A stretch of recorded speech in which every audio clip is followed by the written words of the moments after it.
Hello बच्चों, आज की वीडियो में आप सीखने जा रहे हो पैरेललोग्राम को। पैरेललोग्राम मतलब समांतर चतुर्भुज।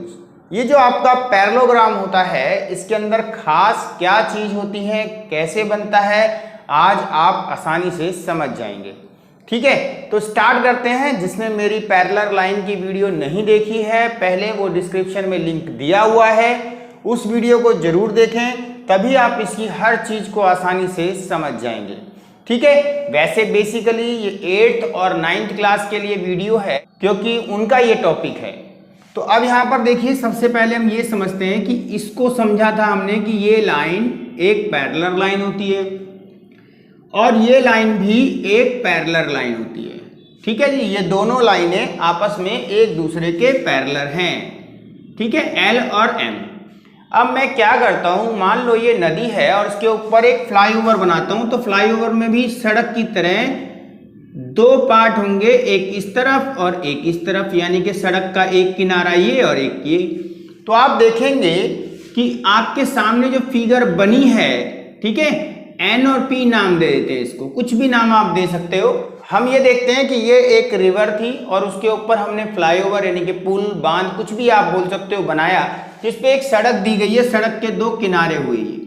तो ये लाइन इसके पैरेलल थी, ये समझा आपने, और ये लाइन भी इसके पैरेलल है। ठीक है, क्यों? क्योंकि वो सड़क है, वो नदी, और ये हम समझ चुके हैं कि ऐसी फिगर जो कभी नहीं मिलती वो पैरेलल लाइन के अंदर ली जाती है। ठीक है, लाइन्स एंड एंगल की वीडियो में ये बात मैं क्लियर कर चुका हूं। और अगर अब ये जहां इंटरसेक्ट कर रहे हैं, इसको मैंने A नाम दिया, ठीक है जी, और इसे मैंने B नाम दिया, और इसे C नाम दिया, और इसे दे देते हैं जी D। तो आपने देखा कि ये चार साइड का एक क्वाड्रिलेटरल बन गया, यानी कि चतुर्भुज बन गया, जिसकी चार भुजाएं हैं। कैसे? पहली साइड देखिए आप AB, दूसरी साइड क्या है आपकी BC, तीसरी साइड क्या है आपकी CD, और चौथी साइड है AD या DA। तो इस तरीके से ये जो शेप बनती है, इसी को बोला जाता है पैरेललोग्राम। तो पैरेललोग्राम मतलब समांतर चतुर्भुज का नियम आपने क्या समझा कि भैया जिसमें दो लाइनों के पेयर्स होंगे, ठीक है, और वो आपस में पैरेलल होंगे। पहला पेयर किसका हुआ? L और M का, मतलब L पैरेलल होना चाहिए M के, और हम ये कह सकते हैं कि N भी पैरेलल होना चाहिए P के। ठीक है, यानी कि ये लाइन इसके पैरेलल, ये इसके पैरेलल, और मिलकर जो क्वाड्रिलेटरल बनाते हैं उसी को पैरेललोग्राम कहते हैं। ठीक है, आपने ये तो समझ लिया कि क्वाड्रिलेटरल पैरेललोग्राम का कैसे बनता है। आगे हम इसी फिगर को सिर्फ एक क्वाड्रिलेटरल की शेप में ले लेते हैं। तो ये देखिए, इस टाइप से हमारा ये पैरेललोग्राम बना हुआ है, ये यहां से मैच कर दिया और हमने इसको ऐसे मैच कर दिया। ठीक है, ये पैरेललोग्राम की शेप हो गई, ये A हो गया, ये B हो गया, ये C हो गया, ये D हो गया। चलिए जी, अब वहां से हमने बिल्कुल सिंपल वे में इसको ले लिया है। अब हम क्या समझते हैं? हम ये समझते हैं कि मान लो ये सड़क के दो किनारे हैं या नदी के दो किनारे हैं, तो जो डिस्टेंस यहां से लेकर यहां की होगी, वही डिस्टेंस यहां से यहां तक की होगी, वही डिस्टेंस यहां से यहां तक की होगी। अब हम ये समझते हैं कि ये इसका मतलब क्या हुआ, ये सेम क्या है, सेम डिस्टेंस कैसे है। आप ये देखिए, मान लो नदी पर कोई पुल बनाया जाता है, तो पुल की डिस्टेंस जितनी इस जगह पर होगी उतनी ही आगे यहाँ रहेगी, वहां पर भी इतनी रहेगी। इसका मतलब क्या, उनके बीच का गैप हमेशा इक्वल रहेगा। किसके बीच का गैप? पैरेलल लाइन के बीच का ये गैप। क्लियर? यहां पर भी सेम, यहां पर भी सेम, यहां पर भी सेम। तो क्या ऐसे यहां पर भी सेम होगा? बिल्कुल होगा। यहां से क्या समझा आपने? तो पहला रूल पैरेललोग्राम का क्या समझा? Opposite sides always equal. क्या रूल सीख लिया आपने? अपोजिट, ठीक है, साइड्स ऑलवेज क्या होगा बेटा? इक्वल। ऑलवेज इक्वल क्यों होगी? हमेशा इक्वल क्यों होगी भैया? पैरेलल लाइन तो कभी आपस में क्लोज आएगी ही नहीं ना। जब उनके बीच में गैप ही सेम रहने वाला, तो डिस्टेंस भी सेम रहेगी। डिस्टेंस मतलब यहां से AD और यहां से क्या? BC। तो पहला रूल आपने ये सीख लिया कि AD इक्वल होगा BC के, और दूसरा रूल सीख लिया कि AB भी इक्वल होगा CD के, यानी कि ये साइड इसके इक्वल, ये साइड इसके इक्वल। तो पहला रूल आपने आज सीख लिया। हिंदी वाले सुन लीजिए बेटा, समांतर चतुर्भुज की सम्मुख भुजाएं समान होती हैं। आपने ये समझ लिया, यानी कि आमने सामने की भुजाएं बराबर होगी। Opposite sides of parallelogram always equal. Clear? चलो जी, अब हमने ये तो समझ लिया। दूसरा नियम समझते हैं। दूसरा नियम क्या होता है? मान लो मैंने यहां से एक तिरछी लाइन खींच दी, जिसे डायगोनल बोलते हैं, विकर्ण बोलते हैं। ठीक है, ये जो डायगोनल खींचा गया है, क्यों खींचा? क्योंकि इससे हम एक रूल सीखेंगे। क्या? अब मान लो ये लाइनें पैरेलल थी और मैंने ऐसे खींचा, यही तो डायगोनल हुआ। और आप देखिए ये जेड ही तो बना रहा है, और जेड पैरेलल लाइन के अकॉर्डिंग अल्टरनेट एंगल में काउंट किया जाता है। यानी कि ये वाला एंगल 1 जो है वो 2 के इक्वल होगा। किस रूल से? अल्टरनेट एंगल से। ठीक है, तो क्या हम उल्टा जेड भी देख सकते हैं? हाँ जी, 3 इक्वल होगा 4 के। ये क्वेश्चन में यूज होगा। इस रूल को वैसे समझने की जरूरत नहीं है, लेकिन कुछ काम है इसीलिए ये सिखा रहा हूं आपको। तो यहां पर क्या है, आप ये कह सकते हैं कि एंगल 1 जेड फिगर है। कई बार बच्चे सोचते हैं कैसे बराबर हो गया, तो अब आप बता सकते हैं भैया ये लाइन इसके पैरेलल थी, मिलकर जेड बना रहे हैं, और उसे हम अल्टरनेट एंगल सीख चुके हैं। जो बच्चे नए हैं वो डिस्क्रिप्शन में जरूर जाएं, लाइन्स और एंगल्स की वीडियो जरूर देखें। और इधर से क्या हुआ आपका? उल्टा जेड 3 एंड 4 वो इक्वल ले सकते हैं। रूल वही, अल्टरनेट एंगल। चलिए जी, हमने ये समझ लिया। अब हम क्या समझते हैं? देखो एक बेटा ये ट्राइंगल दिख रहा है, ट्राइंगल का नाम है आपका ADC। दिख रहा है आप सबको? बिल्कुल दिख रहा है। तो आपके सामने दूसरा ट्राइंगल भी आपको दिख रहा है, क्या? ABC। यानी कि एक ट्राइंगल आपको दिख गया ADC और एक दिख गया आपको ABC। अब इसमें आप क्या सीखने वाले हैं? बहुत मेन चीज, क्या इस ट्राइंगल की ये साइड मतलब AD, ठीक है, क्या इस साइड के बराबर है यानी कि BC के? समझ रहे हो? अपोजिट साइड्स इक्वल थी, यानी कि दो ट्राइंगल हैं, उनकी हम 3 चीजें इक्वल करने वाले हैं आपके सामने। देखिए कैसे, ये साइड इसके इक्वल और ये इसके इक्वल, यानी कि इस ट्राइंगल की ये साइड और इस ट्राइंगल की ये साइड आपस में इक्वल हो गई। ये इसके इक्वल, ये इसके इक्वल, दो साइड इक्वल हो गई। तीसरी कौन सी है? AC, कॉमन साइड है भाई, सब में आ रही है, दोनों में आ रही है। चाहे आप इधर देख लीजिए AC नाम आ रहा है, इधर भी AC नाम आ रहा है। और अगर किसी ट्राइंगल में तीनों साइडें इक्वल हो जाती है, किन्हीं दो ट्राइंगल्स में अगर तीनों साइडें इक्वल हो जाती हैं, तो वहां प्रॉपर्टी लगती है SSS, triple S, side side side, भुजा भुजा भुजा। जिसे कॉन्ग्रेंसी नहीं पता वो भी मेरी बाकी वीडियो प्लेलिस्ट में दे रखी है, उसे आप जरूर देखिए, कॉन्ग्रेंसी भी सीखेंगे आप। यहां पर देखिए आप, हमें पता चल गया ये कॉन्ग्रेंट है। कॉन्ग्रेंट सिंपल लैंग्वेज में मैं बता देता हूं, मान लो सेम साइज की चीजें, अब सेम साइज की हैं तो एंगल भी सेम होंगे। हमने ये देख लिया ये दोनों ट्राइंगल कॉन्ग्रेंट हैं। और नया रूल सीखने जा रहे हो कि अपोजिट एंगल ऑफ कौन सा? पैरेललोग्राम। ठीक है, opposite angle of parallelogram always equal. Angle D और एंगल B भी इक्वल होगा। क्यों इक्वल होगा? इसलिए क्योंकि ये SS रूल से कॉन्ग्रेंट हैं। ठीक है, आप अगर रियल में नाम देखेंगे तो रियल में नाम क्या बनेगा, देखिए वो भी सिखा देता हूं आपको। ADC, कॉन्ग्रेंसी का साइन ये होता है, मैच करते हैं AD का रिलेशन किससे है? BC से, तो AD के साथ BC लिखा जाता है, AD और BC। ठीक है, और उसके बाद हमारी कॉमन साइड कौन सी है? AC, इधर AC है, तो हमारे पास A और C इधर आना चाहिए, इसलिए इसकी पोजीशन भी चेंज करनी पड़ेगी। देखो ये हो गया अब AC। कैसे? नाम मैच करने चाहिए जो ट्राइंगल कॉन्ग्रेंसी में आ रहे, कॉमन साइड है ना, तो कॉमन यहां भी होना चाहिए, यानी कि फर्स्ट एंड थर्ड पोजीशन पे होने चाहिए। CA इधर उधर हो सकते हैं, लेकिन वो मैच जरूर करने चाहिए, दोनों नाम एक साथ। अब यहां देख लीजिए आप, क्या D का रिलेशन B से बैठ गया? बिल्कुल बैठ गया। और ये साइड इसके इक्वल थी, कौन? आप देखें कौन सी साइड? यहां है AB, तो देखिए AB किधर है? ये लीजिए AB। और उस तरफ क्या बन रहा है? CD, तो देखिए ये CD, ये दूसरी और तीसरी पोजीशन पे, दूसरी और तीसरी पोजीशन पे। यहां मैं थोड़ा ही समझा सकता हूं कॉन्ग्रेंसी के बारे में, मेन समझना है तो कॉन्ग्रेंसी की वीडियो आप जरूर देखें, क्योंकि आज हम पैरेललोग्राम सीख रहे हैं। पैरेललोग्राम का दूसरा रूल सीखा, अपोजिट एंगल ऑलवेज इक्वल होते हैं। अगर मैं डायगोनल यहां से डाल देता तो ये एंगल बराबर होते बेटा आपके। ठीक है, कौन कौन से? एंगल A बराबर होता एंगल C के। तो हमने यहां दूसरा रूल सीखा कि अगर हमें यह बोल दिया गया कि भैया ये पैरेललोग्राम है, नाम दे दिया, तो हम समझ गए उसकी अपोजिट साइड इक्वल हो गई, वो हम यहां देख चुके हैं। ठीक है, फिर और क्या सीखा आपने, उसके अपोजिट एंगल भी इक्वल होते हैं। तो यहां पर सेकंड रूल आपने सीखा, अपोजिट एंगल ऑफ किसके बेटा, opposite angle of parallelogram always equal, यानी कि समांतर चतुर्भुज के सम्मुख कोण सदैव समान होते हैं। तो दो रूल सीखे आपने आज।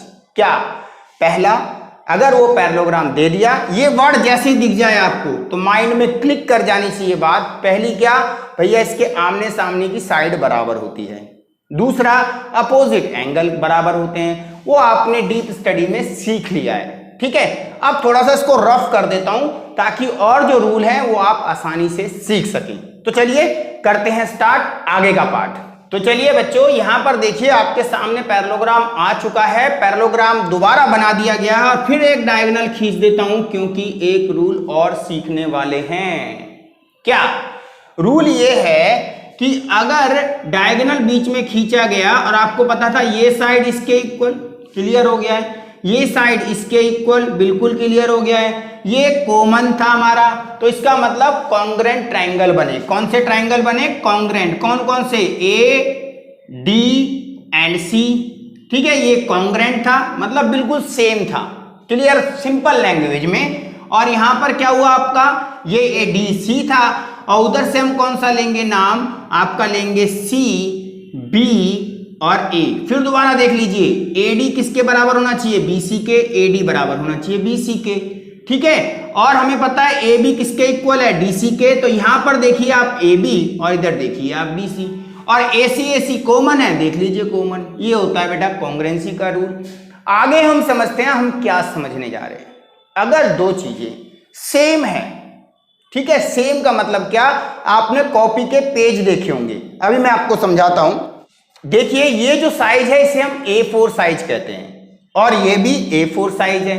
अगर मैं इसको रखता हूं एक साथ तो आप देखिए ये सेम एरिया कवर कर रहे हैं, समान क्षेत्रफल घेर रहे हैं। इसका मतलब हुआ कि अगर दो ट्रायंगल कॉन्ग्रुएंट हैं, ये और ये, तो इसका एरिया, क्लियर, क्षेत्रफल, ये लिख दिया मैंने हिंदी में ही भैया, और ये एरिया दोनों का इक्वल होगा। तो आपने क्या सीख लिया कि अगर वो पैरेललोग्राम है तो उसका डायगोनल जो होता है उसे इक्वल एरिया ट्रायंगल में डिवाइड कर देता है।